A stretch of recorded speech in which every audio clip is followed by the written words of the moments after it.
With the new iPhones just lurking around the corner, how is the iPhone X holding up after almost a year of its release?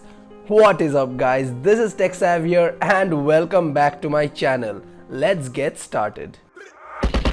Swag, bitch.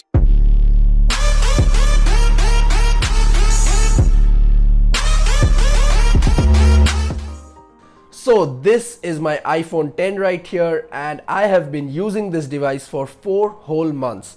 Of course, most of the time I had a case on this guy, and recently I got this one from Spigen. This is their classic C1 case, which is their classic collection of cases, and let's just get rid of this for this video. And now for the screen protector, I got the screen protector recently, but before that I was using this device without one, and that was a better experience, to be honest. Alright, so first let's talk about the design.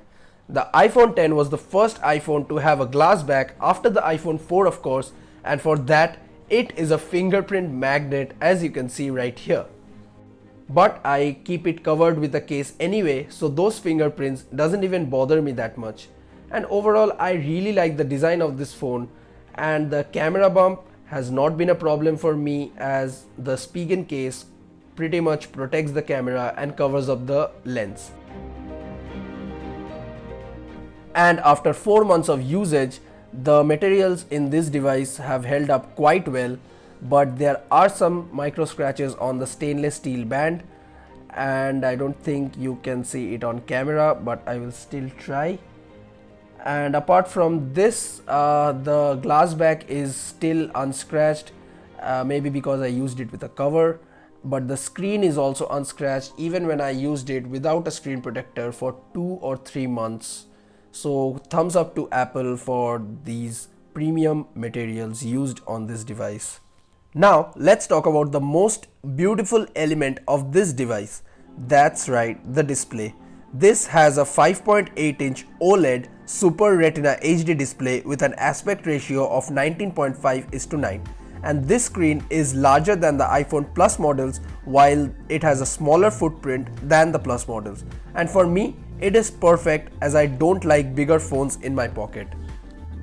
Now this is the first iPhone with an OLED display, and it gets bright enough to use it in direct sunlight, and at minimum brightness you can easily use it in bed at night.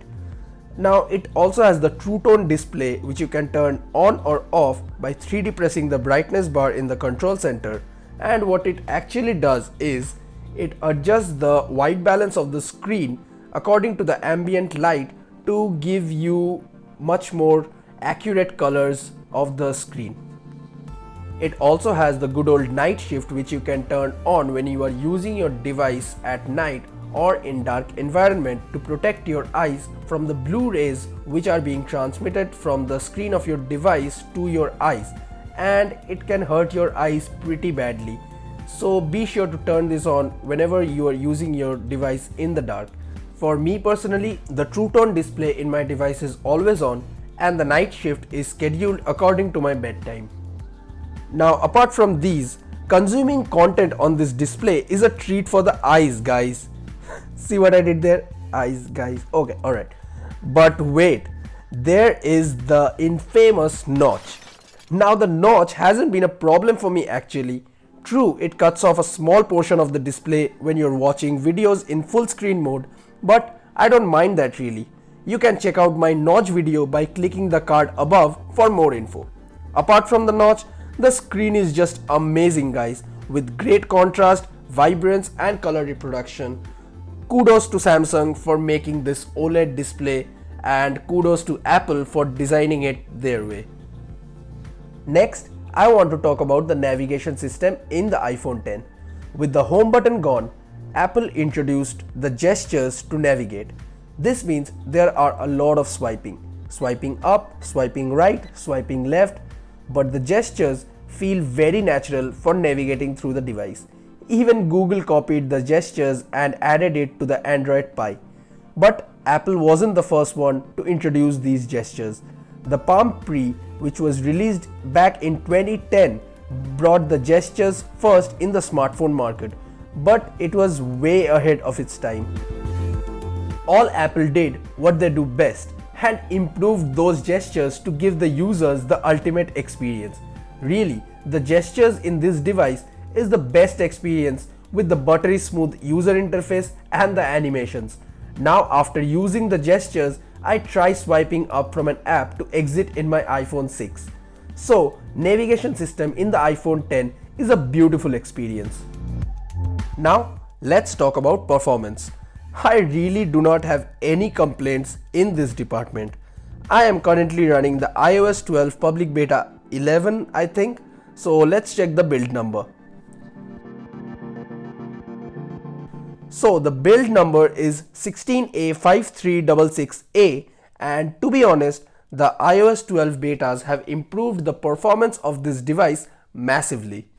The bugs and glitches that were present in iOS 11 are mostly fixed, and there is no lag or stutters while using this device. Of course, the iOS 12 official release will be much more stable and optimized, but I don't know why I am getting below average Geekbench scores for my device, but that does not make much of a difference. Now I have been using this device for all my YouTube work like editing pictures, making videos, and as you can see right here, all my videos are made with this app. This is the Luma Fusion app which I bought from the App Store. And also I play PUBG in this device with the ultra frame rate setting, and there is zero lag. The A11 Bionic is really a beast in performance. Also, RAM management is not that bad, keeping in mind it only has 3 gigs of it. But sometimes... Now coming to the battery life of this device, I really cannot say at this point as I am using the iOS 12 betas, but I will give you an update after the official release of the iOS 12. All I can say at this point is that the battery life has been much better in iOS 12 public betas than in the iOS 11. I charge my device overnight and get through the day with all my day-to-day tasks easily. Now let's talk about Face ID, the only way to unlock your iPhone 10 and the purpose of that notch. Honestly, I think this is the future. Yeah, there is in-display fingerprint sensors in new phones now, but face unlock just feels much more natural and effortless than fingerprint scanning. Yes, I know that after the unlock the swiping up is an extra step, but that allows us to view the lock screen to check the notifications. But still, Apple should give an option in the settings menu to turn this swipe up from lock screen feature on or off as a preference. Hope this will be added in iOS 13 maybe. Till now, for me, Face ID is truly effortless. I love this about the iPhone 10. Now I won't talk about the camera in this video as there will be a lot to talk about, and so I'll make a separate video for that. So be sure to subscribe to my channel. So this is it for this week. Hit the like button if you like this video, and do check out my other videos on the channel. I'll see you guys in the next one. Peace out.